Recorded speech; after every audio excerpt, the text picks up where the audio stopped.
భారత రాజ్యాంగ ప్రియాంబుల్లో మన దేశ స్వరూపాన్ని తెలియజేసే 5 ముఖ్యమైన పదాలు ఉన్నాయి. అవి సార్వభౌమత్వం, సామ్యవాదం, ఇది సూచిస్తుంది. తర్వాత సామ్యవాదం. సామ్యవాదం అంటే సమాజంలోని ప్రతి వ్యక్తికి సమాన అవకాశాలు కల్పించడం.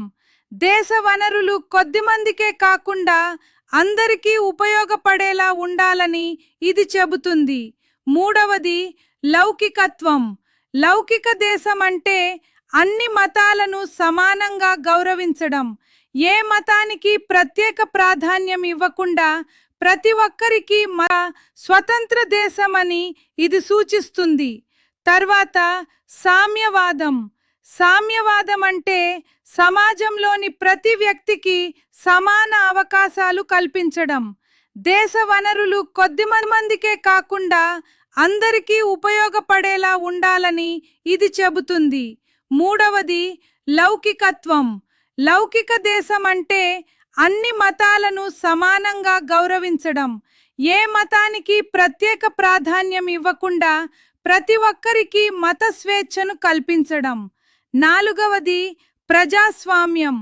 ప్రజాస్వామ్యం అంటే ప్రజలే పాలకులు. ప్రజలు ఓటు ద్వారా తమ ప్రతినిధులను ఎంచుకునే విధానమే ప్రజాస్వామ్యం. చివరిగా గణతంత్రం. గణతంత్ర దేశంలో దేశాధ్యక్షుడిని వారసత్వంగా కాదు, ప్రజలచే ఎన్నుకుంటారు.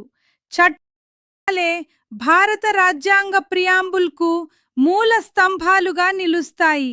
ఇవి మన దేశానికి దిశను చూపించే మార్గదర్శక సూత్రాలు. ఈ వీడియో మీకు నచ్చితే లైక్ చేయండి, షేర్ చేయండి మరియు మన రాజ్యాంగం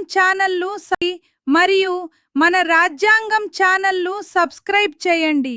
భారత రాజ్యాంగంపై మరిన్ని సులభమైన వీడియోల కోసం మన